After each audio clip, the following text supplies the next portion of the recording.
ಕರ್ನಾಟಕ ಬ್ಯಾರಿ ಸಾಹಿತ್ಯ ಅಕಾಡೆಮಿಯು ಕೊಡಗು ಬ್ಯಾರಿಸ್ ವೆಲ್ಫೇರ್ ಟ್ರಸ್ಟ್ನ ಸಹಯೋಗದೊಂದಿಗೆ ಏಪ್ರಿಲ್ 28ರಂದು ಮಡಿಕೇರಿಯ ಕಾವೇರಿ ಹಾಲ್ನಲ್ಲಿ ಮೊದಲ ಕೊಡಗು ಜಿಲ್ಲಾ ಬ್ಯಾರಿ ಸಾಹಿತ್ಯ ಸಮ್ಮೇಳನ ಹಮ್ಮಿಕೊಂಡಿದೆ. ಈ ಕುರಿತು ಮಡಿಕೇರಿಯಲ್ಲಿ ಸುದ್ದಿಗೋಷ್ಠಿಯಲ್ಲಿ ಮಾತನಾಡಿದ ಕರ್ನಾಟಕ ಬ್ಯಾರಿ ಸಾಹಿತ್ಯ ಅಕಾಡೆಮಿ ಅಧ್ಯಕ್ಷ UH ಉಮರ್, ಸಮ್ಮೇಳನಾಧ್ಯಕ್ಷರಾಗಿ ಹಿರಿಯ ಸಾಹಿತಿ BA ಶಂಶುದ್ದೀನ್ ಕಾರ್ಯನಿರ್ವಹಿಸಲಿದ್ದಾರೆ. ಏಪ್ರಿಲ್ 28ರಂದು ಬೆಳಗ್ಗೆ 9:30 ಗಂಟೆಗೆ ಮಡಿಕೇರಿ ಕ್ರೆಸೆಂಟ್ ಶಾಲೆಯಿಂದ ಕಾವೇರಿ ಹಾಲ್ವರೆಗೆ ಸಮ್ಮೇಳನಾಧ್ಯಕ್ಷರ ಮೆರವಣಿಗೆ ನಡೆಯಲಿದೆ. 10:15ಕ್ಕೆ ಧ್ವಜಾರೋಹಣ ನೆರವೇರಿಸಲಾಗುವುದು. 10:30ಕ್ಕೆ ಕರ್ನಾಟಕ ವಿಧಾನ ಪರಿಷತ್ನ ಮಾಜಿ ಸದಸ್ಯ BM ಫಾರೂಕ್ ಸಮ್ಮೇಳನ ಉದ್ಘಾಟಿಸಲಿದ್ದು, ಬಳಿಕ ಸಮ್ಮೇಳನಾಧ್ಯಕ್ಷರು ಭಾಷಣ ಮಾಡಲಿದ್ದಾರೆ. ಹಿರಿಯ ಸಾಹಿತಿ ಹಾಗೂ ಚಿಂತಕರಾದ SG ಸಿದ್ದರಾಮಯ್ಯ ಮುಖ್ಯ ಭಾಷಣ ಮಾಡಲಿದ್ದಾರೆ ಎಂದರು. ಮಧ್ಯಾಹ್ನ 2ರಿಂದ 3 ಗಂಟೆಯವರೆಗೆ ಸಮ್ಮೇಳನಾಧ್ಯಕ್ಷರ ಭಾಷಣದ ಮೇಲೆ ಚರ್ಚೆ ನಡೆಯಲಿದೆ. 3ರಿಂದ 4 ಗಂಟೆಯವರೆಗೆ ಬ್ಯಾರಿ ಕವಿಗೋಷ್ಠಿ, 4:30ಕ್ಕೆ ಸಮಾರೋಪ ಸಮಾರಂಭ ನಡೆಯಲಿದೆ. ಸಮ್ಮೇಳನದಲ್ಲಿ ದಫ್, ಒಪ್ಪನೆ ಪಾಠ್, ಕೋಲ್ಕಲಿ, ಬ್ಯಾರಿ ಪ್ರಹಸನ ಮತ್ತು ಬ್ಯಾರಿ ಹಾಡುಗಳ ಸಂಭ್ರಮ ನಡೆಯಲಿದೆ ಎಂದು ಮಾಹಿತಿ ನೀಡಿದರು. ಭಾಷೆ ಎಂಬುದು ಕೇವಲ ಸಂವಹನ ಮಾಧ್ಯಮವಲ್ಲ. ಮನೆಯಲ್ಲಿ ಬ್ಯಾರಿ ಮಾತನಾಡದಿದ್ದರೆ ನಮಗೆ ಅರಿವಿಲ್ಲದಂತೆ ಆಂಗ್ಲ ಭಾಷೆ ನುಸುಳುತ್ತದೆ. ಮಕ್ಕಳು ಎಷ್ಟೇ ಭಾಷೆಗಳನ್ನು ಕಲಿತರೂ ಮನೆಯಲ್ಲಿ ಮಾತೃಭಾಷೆಯಲ್ಲೇ ಮಾತನಾಡುವಂತೆ ಪೋಷಕರು ಅರಿವು ಮೂಡಿಸಬೇಕೆಂದು ಉಮರ್ ಸಲಹೆ ನೀಡಿದರು.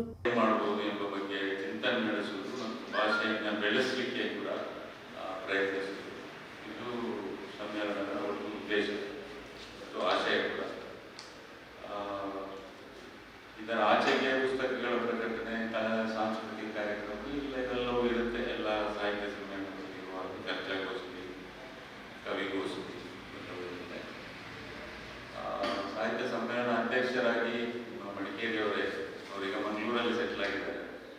ಅವರ ವಿಶೇಷತೆ ಏನಂದರೆ ಬ್ಯಾರಿ ಭಾಷೆಯ ಮೊದಲ ಹಾಡುಗಳ ಧ್ವನಿಸುರುಳಿಯನ್ನು ಮಾಡಿರುವವರು ಶಂಶುದ್ದೀನ್ ಮಡಿಕೇರಿಯವರು. ಮತ್ತು ಮಂಗಳೂರಲ್ಲಿ ಅವರು ಪುದಿಯೋ ಬ್ಯಾರಿ ಪಾಟಿನ ಅಂತ ಅಂದರೆ ಹೊಸ ಬ್ಯಾರಿ ಹಾಡುಗಳು ಅಂತ ಕನ್ನಡದಲ್ಲಿ ಕ್ಯಾಸೆಟ್ ಧ್ವನಿಸುರುಳಿ ಬಿಡುಗಡೆ ಸಮಾರಂಭ ಮತ್ತು ರಸಮಂಜರಿ ಮಂಗಳೂರಲ್ಲಿ.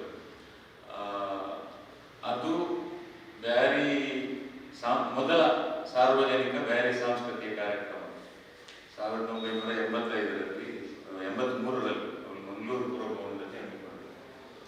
ಅದರ ಆಚೆಗೆ ಶಂಶುದ್ದೀನ್ ಬಗ್ಗೆ ಅಂದರೆ ಬ್ಯಾರಿ ಭಾಷೆ ಮತ್ತು ಸಾಹಿತ್ಯ ಸಂಸ್ಕೃತಿ ಒಡನಾಟ,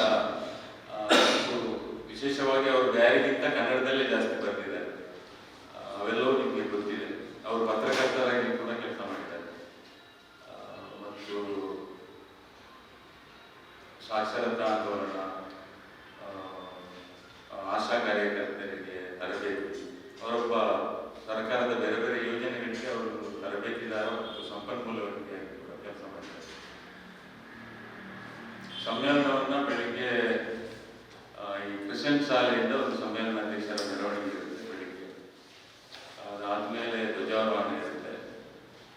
ಉದ್ಘಾಟನಾ ಸಮಾರಂಭದಲ್ಲಿ ಮಾಜಿ ವಿಧಾನ ಪರಿಷತ್ ಸದಸ್ಯ BM ಫಾರೂಕ್ ಅವರು ಸಮ್ಮೇಳನ ಉದ್ಘಾಟನೆ ಮಾಡ್ತಾರೆ. ಅದಾದಮೇಲೆ ಸಮ್ಮೇಳನ ನಾವು 1988ರಿಂದ ಅಂದರೆ ಅಕಾಡೆಮಿ ಸಿಗುವುದಕ್ಕೆ ಮುಂಚೆ ಬ್ಯಾರಿ ಸಾಹಿತ್ಯ ಸಮ್ಮೇಳನವನ್ನು ಆಯೋಜಿಸ್ತಾ ಇದ್ವಿ. ಆವಾಗ ಬ್ಯಾರಿ ಸಾಹಿತ್ಯ ಸಮ್ಮೇಳನ ಆಯೋಜಿಸ್ತಾ ಇದ್ದಿದ್ದು ಒಂದೇ ಒಂದು ಉದ್ದೇಶದಿಂದ, ಸರ್ಕಾರ ಈ ಭಾಷೆಯನ್ನು ಗುರುತಿಸಿ ಅಕಾಡೆಮಿ ನೀಡಬೇಕು ಅಂತ. 2007ರಲ್ಲಿ ನಾವು ಚಿಕ್ಕಮಗಳೂರಲ್ಲಿ ರಾಜ್ಯ ಮಟ್ಟದ ಬ್ಯಾರಿ ಸಾಹಿತ್ಯ ಸಮ್ಮೇಳನ ಮಾಡಿದ್ವಿ. ಆ ಸಮ್ಮೇಳನದಲ್ಲಿ ಸರ್ಕಾರ ಅಧಿಕೃತ ಘೋಷಣೆ ಮಾಡಿತ್ತು 2007ರಲ್ಲಿ.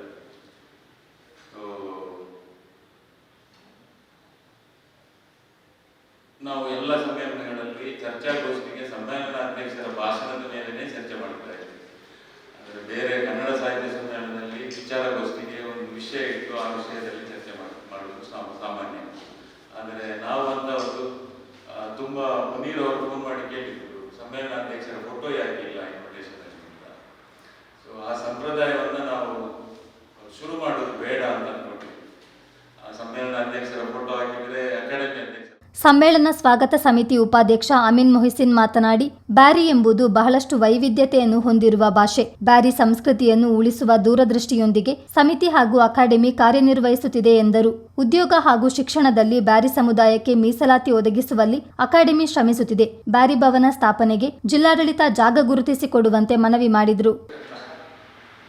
ಭಾಷೆ, ಆಚಾರ, ವಿಚಾರ, ಸಂಸ್ಕಾರ, ಕೃತಿ, ಕಲೆ ಎಲ್ಲ ಕ್ಷೇತ್ರದಲ್ಲೂ ಪರಿಣಿತರು, ಸಾಧನೆ ಹೊಂದಿರತಕ್ಕಂತಹ ಹೆಚ್ಚಿನ ಪ್ರತಿಭೆ ಈ ಬ್ಯಾರಿಯ ಕುಟುಂಬದೊಳಗಿದೆ.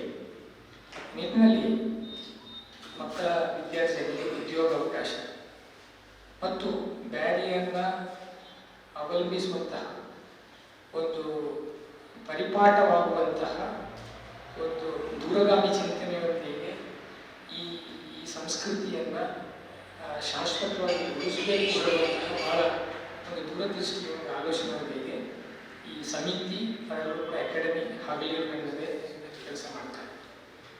ಈಗಾಗಲೇ ತುಂಬ ಸವಾಲುಗಳಿದೆ. ಹೆಚ್ಚಿನ ವಿದ್ಯಾರ್ಥಿಗಳ ಅವರ ಶೈಕ್ಷಣಿಕ ಸಾಕ್ಷರತೆಯನ್ನು ಕೂಡ ಸವಾಲಾಗಿಟ್ಟುಕೊಂಡು ಮುಂದಿನ ಪ್ರಗತಿಶೀಲದತ್ತವಾಗಿರ್ತಕ್ಕಂತಹ ಒಂದು ಸಮಾಜವನ್ನು, ಒಂದು ವೇದಿಕೆಯನ್ನು ನಿರ್ಮಾಣ ಮಾಡಿ ಎಲ್ಲರಿಗೆ ಅನುಗುಣವಾಗುವಂತಹ ಒಂದು ಒಂದು ಒಂದು ವ್ಯವಸ್ಥೆಯನ್ನು ಕಲ್ಪಿಸಬೇಕು ಹೇಳುವಂತಹ ಒತ್ತಾಯ, ಬೇಡಿಕೆ ಎಲ್ಲೆಲ್ಲಿ ಮಾಡಬೇಕು ಅಲ್ಲೆಲ್ಲ ಮಾಡಲಿಕ್ಕೆ ಈಗ ಅಕಾಡೆಮಿ ಮತ್ತು ಈ ಸಮಿತಿ ತಯಾರಿದೆ. ಭಾಳ ಮುಖ್ಯವಾಗಿರ್ತಕ್ಕಂಥ ಹಲವು ಬೇಡಿಕೆ ಇದೆ. ಮಕ್ಕಳ ಸರ್ಕಾರದ ಉದ್ಯೋಗ ವ್ಯವಸ್ಥೆಯಲ್ಲೂ ಕೂಡ ಈ ಬ್ಯಾರಿಯ ಪ್ರಾತಿನಿಧ್ಯತೆ ಅವರಿಗೆ ಹೆಚ್ಚು ಕೊಡಬೇಕಾಗಿದ್ದ ವಿಚಾರದಲ್ಲಿ ಯಾವ ರೀತಿಯ ಈ ಮೀಸಲಾತಿಯ ಒಳಗಡೆ ಅನುಪಾತದಡಿಯಲ್ಲಿ ಅದನ್ನು ಕೇಳುವುದು ಹೇಳುವಂತಹ ಒಂದು ಅಧ್ಯಯನವನ್ನು ಕೂಡ ಮಾಡಬೇಕು. ಅದೇ ರೀತಿಯಲ್ಲಿ ಶಿಕ್ಷಣದ ಮೀಸಲಾತಿ ಎಲ್ಲವನ್ನ ಒಳಗೊಂಡಿರತಕ್ಕಂತಹ ವಿಚಾರಧಾರೆಗಳಲ್ಲಿ ಅದು ಅಕಾಡೆಮಿ ನಮಗೆ ತುಂಬ ಸಹಕಾರವನ್ನು ಕೊಡ್ತಾ ಇದೆ. ಕೊಡೋದು ಅಂತ ಹೇಳಿದರೆ ನಮ್ಮನ್ನು ಗಣನೆಗೆ ತೆಗೆಯುವಂಥ ಒಂದು ಕೆಲಸವನ್ನು ಕೂಡ ಮಾಡಿದೆ. ಪ್ರಪ್ರಥಮ ಬಾರಿ ಇರತಕ್ಕಂತಹ ಒಂದು ಒಳ್ಳೆಯ ಅವಕಾಶವನ್ನು ಕೊಟ್ಟಿದೆ. ಸುದ್ದಿಗೋಷ್ಠಿಯಲ್ಲಿ ಸಮ್ಮೇಳನ ಸ್ವಾಗತ ಸಮಿತಿ ಪ್ರಧಾನ ಕಾರ್ಯದರ್ಶಿ ಮುನೀರ್ ಅಹಮದ್, ಕಾರ್ಯದರ್ಶಿ ಅಬ್ದುಲ್ಲಾ, ಉಪಾಧ್ಯಕ್ಷರಾದ ನಾಜೀರ್ ಅಹಮದ್, ಕಲೀಂ ಅಹಮದ್ ಹಾಜರಿದ್ದರು. ಚಿತ್ತಾರ ನ್ಯೂಸ್, ಮಡಿಕೇರಿ.